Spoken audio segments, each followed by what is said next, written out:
I see so many friends in the audience that I'm just going to pretend that I'm sitting by my fireplace at home with John and talking a little bit about this book. It's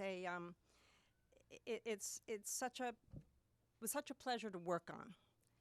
And people find that hard to believe because it's not an easy thing writing a biography of a very famous leader on which everybody has an opinion and on whom so much has been written already. It is true that there are 2,683 books in the Library of Congress on Simon Bolivar. I would say 90% of those are in Spanish, so I'm lucky there. But this is an extraordinary life, and a life that was lived in the largest sense. I mean, a canvas that is huge, stretches through most of South America, and a life lived large in other ways as well.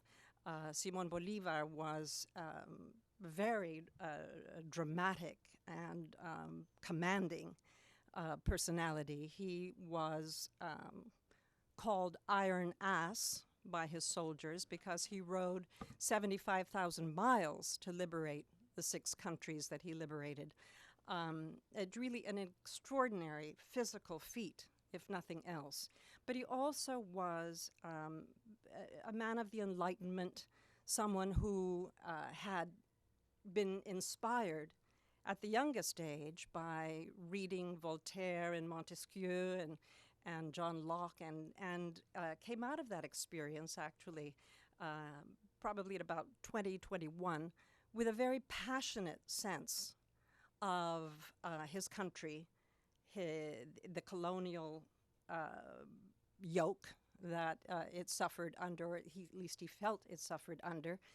And he was all for liberty and freedom, greatly admired the United States, greatly admired in many respects Napoleon, although there were aspects of his of the empire, the Napoleonic Empire, that he did not admire. But this was a man also of flesh and blood. He was a great womanizer. He had 35 mistresses, 37, I guess it was, 37 mistresses that we can count. After his wife, who was greatly beloved to him, died, he was 19 years old when she died, and he went on to pledge that he would never marry again, but that didn't mean that he wasn't going to have a good time, and he did. He was a great dancer, loved music, said that he did his best thinking really on the dance floor, and whereas others needed to be away from the hubbub of life in order to get things thought through, he felt that a ballroom with lots of pretty women and lots of polkas and dancing was just the perfect place to think through the Gordian knots that he encountered. And he would go back in the middle of a dance, all sort of happy and elated and sweating in the middle of it, go back to a back room and dictate 3 letters at a time to 3 different secretaries, and then go back to the ballroom again and think some more on his feet, literally. I'm often asked, why did you choose to write about Simon Bolivar?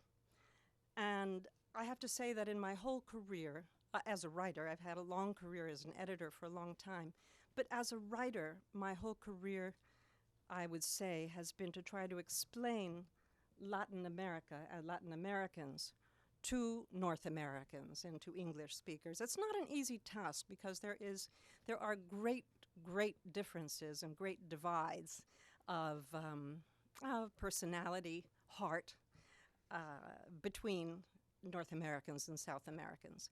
But every single book that I've written has been another brick, I always say, in the edifice of trying to explain who we are and how different we may think from North Americans. Of course, you may say, as a bicultural person, and I see many faces whom I know out there who are bicultural, you also know that you're thinking with two heads and feeling with two hearts when you're living between cultures. And I wanted to get a sense of that other side, the Latin American side, which is so different, and its history is so different, to North American English readers. So, and Brad is right that I had always been captivated as a child by the Battle of Ayacucho. I was not a very well-behaved child.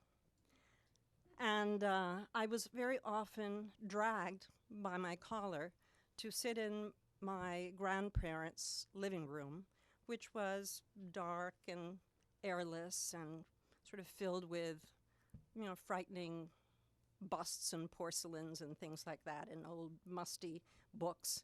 And I was made to sit there in that dark sort of chamber to contemplate my badness. And it was on a hard, I remember it as being on a hard stool, although my aunt and godmother, who is now 83, bless her heart, tells me that it was hardly a hard stool. It was a big, soft, plushy cushioned chair. So I'm not sure about memory there, but it felt like a hard chair. And I was made to look at the portraits that surrounded me. And one portrait to my right was, portrait to my left was of Joaquin Rubin de Celis, who was my great-great-great-grandfather. And he had fought at the Battle of Ayacucho. He was a Spanish brigadier general. And he was the first Spaniard to charge, and he was the first Spaniard to fall. And he was killed with a sword to his heart right away at the very beginning of the battle. He was on the left. On the right was a portrait of a very wan, wistful, beautiful young woman whose name was Trinidad Rubin de Celis. And she was the daughter of Rubin de Celis, but she had never met him. She was born a few weeks after that sword pierced his heart. And across from me was the rebel general that Trinidad eventually married at the age of 16. And the rebel general's name was Pedro Cisneros Torres. He charged down that hill in the Battle of Ayacucho, and with Bolivar's forces managed to free Peru and ended, by the way, with the Peruvian freedom, ended all of Spanish rule in Latin America. So I always felt, even though I was sitting there being punished for being bad, rebellion was really great. Throw over the old guys, throw over the yoke. And so I was been fascinated with Bolivar ever since. But Bolivar is a really towering figure, and I wanted to give you a sense of that by sort of reading at some of what I've written about who he is. By the time he, exactly 200 years ago, in 1813, by the time he began his admirable campaign, in which he was not known at all, he was beginning to be known in South America, but by the end of 1813, he was known in really around the world. In Washington, John Quincy Adams and James Monroe agonized over whether their fledgling nation, founded on principles of liberty and freedom, should support his struggle for independence. In London, hard-bitten veterans of England's war against Napoleon, mostly Irish, signed on to fight for Bolivar's cause. In Italy, the poet Lord Byron named his boat after Bolivar and dreamed of emigrating to Venezuela with his daughter. But there would be 5 more years of bloodshed before Spain was thrust from Latin American shores. I'm sorry, 14 more years. It was a 14-year war. I'm just reading in the middle of it, so it's the 5 years is wrong. There were 14 years of war and of great bloodshed before Spain was thrust from Latin American shores. At the end of that savage and chastening war, one man would be credited for single-handedly conceiving, organizing, and leading the liberation of 6 nations, a population 1.5 times the size of North America, a landmass the size of modern Europe, the odds against which he fought